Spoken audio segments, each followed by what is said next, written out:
In this video, I will discuss proving congruent triangles by SAS, SSS, and ASA. Okay, let's start with the following.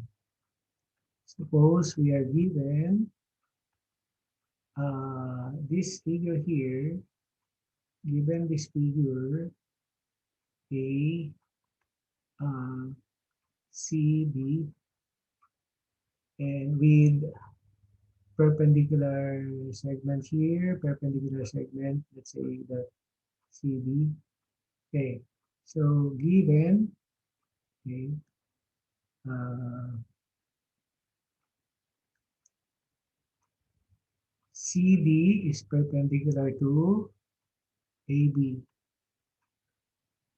and AD, segment AD is congruent to segment BD. Okay, so before we get the statements here and the reason, let's try to analyze what the problem has for us. Okay, so CD is perpendicular to AB, so this one here should be a right angle, this should be a right angle, and segment AD here is congruent to segment BD. And we want to prove, here we want to prove that triangle ADC is congruent to triangle BDC. Okay. From these markings, I can have an SAS because this one should be congruent to itself. So I'll have triangle 1 here, congruent to triangle 2. Okay, let's have the first statement. The first statement will make use of the given here. So let's say AD here is congruent to BD. This is given. Okay, from there, I can already identify this as one side. Okay, one pair of corresponding sides. And this one here, the statement that CD is perpendicular to AB that's given implies what? What does it imply? That angle ABC and angle BDC are right angles. Okay? And the reason to that would be definition of perpendicularity or perpendicular segments. When are two segments perpendicular? When they form right angles. Okay? So, which means that since these two are right angles, then we say that angle A ADC is congruent to angle BDC. Here, the reason here will be the right angle theorem. The right angle theorem means what?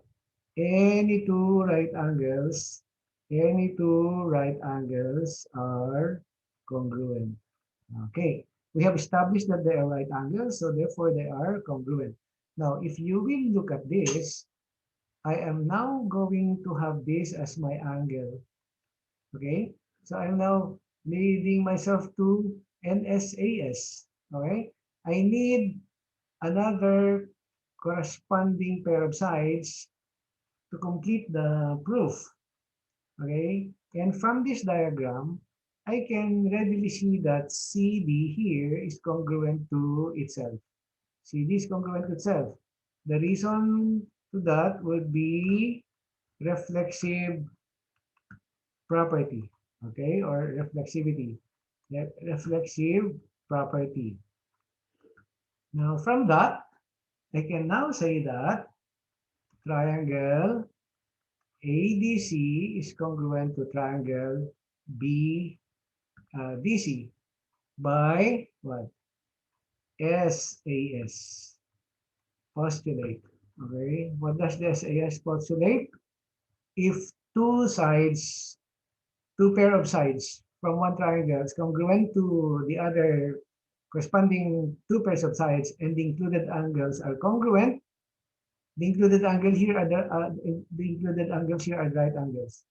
Then that correspondence is the congruence by SAS postulate. Now, we have proven this one here, but I could have easily said, show that, okay, prove that that triangle is, those triangles are congruent, and I could easily have said, prove that angle A is congruent to angle B.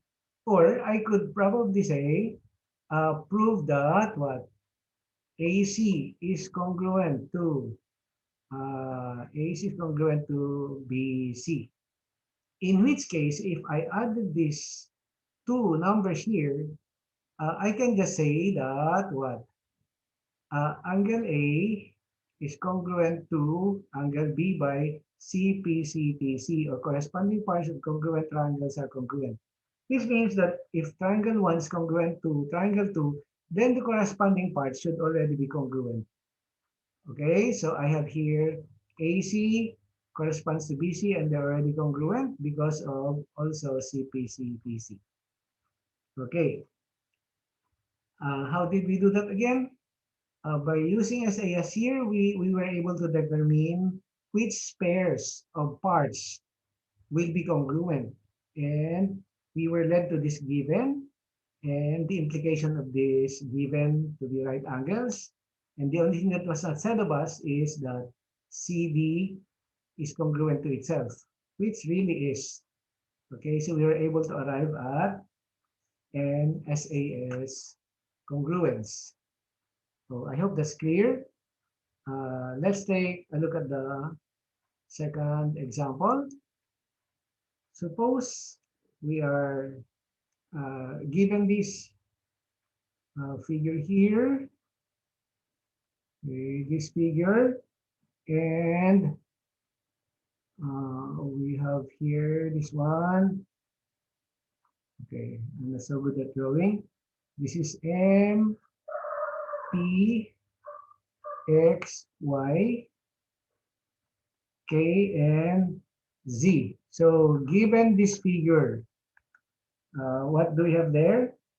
Triangle MKP and triangle XYZ such that what are congruent? Angle M is congruent to angle Y. Angle MKP is congruent to angle YXZ. And MK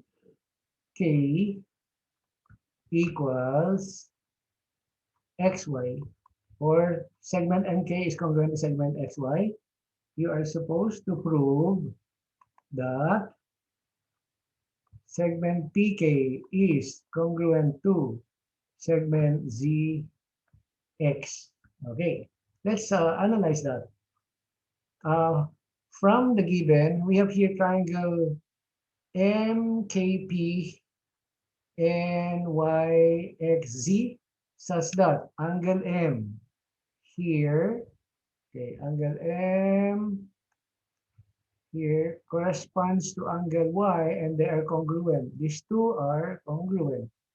Okay, and angle MKP, this angle here, two tick marks, is congruent to YXZ.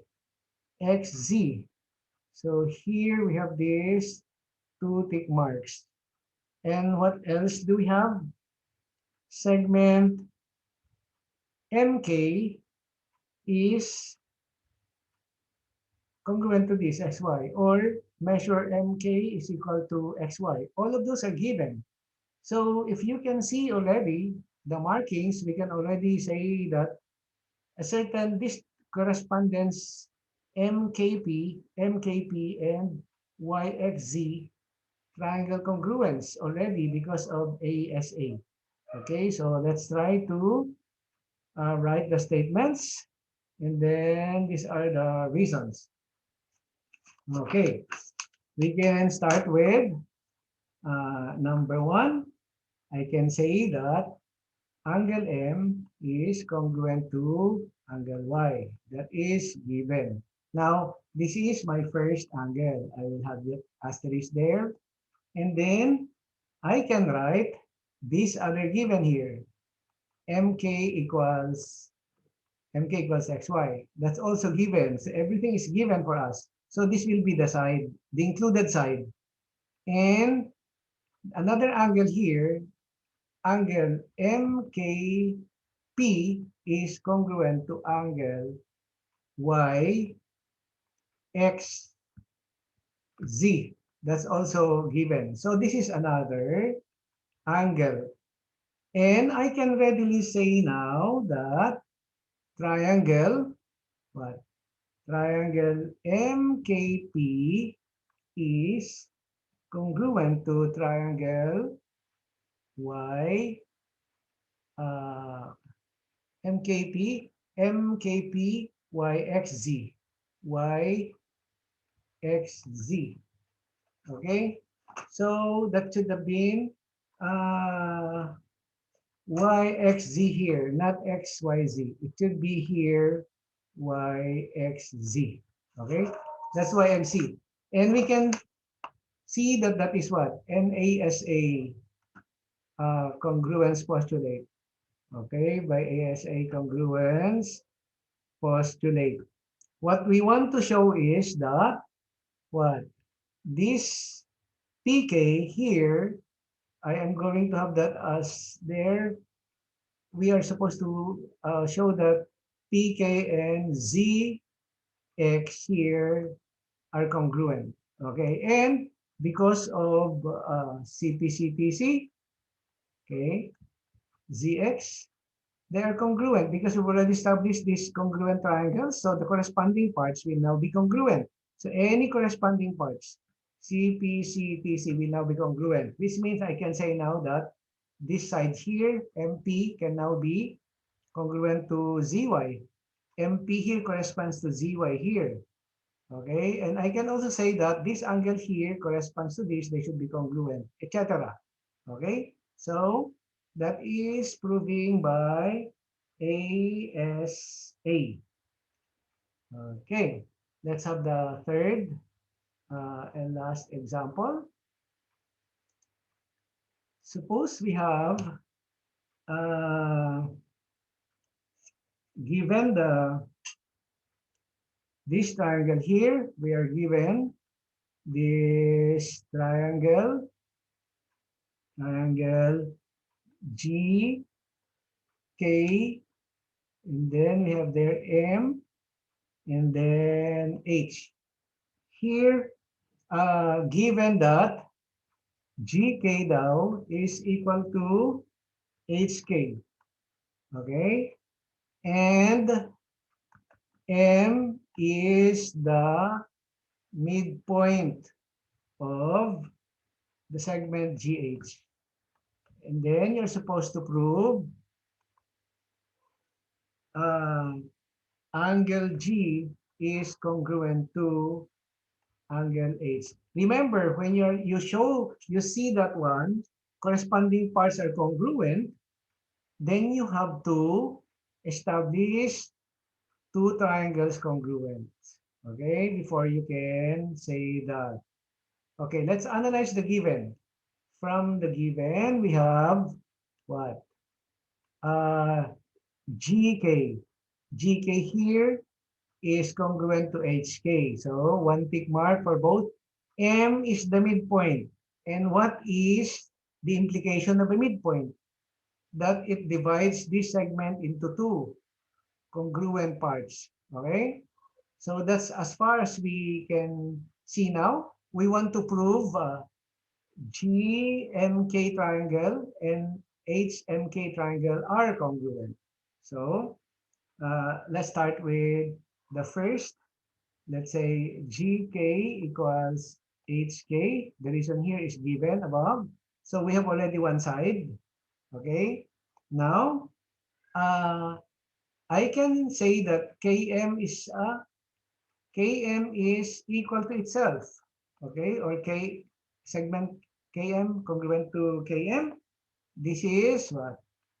Reflexive property or reflexivity. Reflexive property of equality yan. Okay, so this is now my second pair of sides. Now, I can show that if this one is congruent to this, then I can have two triangles congruent. Okay, let's see from the given. The given there is M is the midpoint of GH. Okay, the reason here would be given. Now, what does this imply? To have M the midpoint, we have GM the measure equals MH. Why is that so? Because of definition of midpoint. Okay, what's the definition of midpoint? This one is equal to that. Okay, so I have now here another side.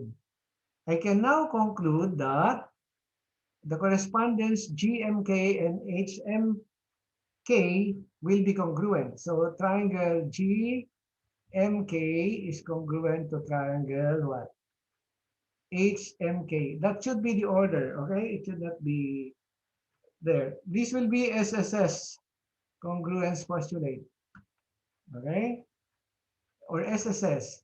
And number 6, as a result of this triangle congruence, I have now angle G here is congruent to this. That's what we were trying to prove. So that's at the exclamation point.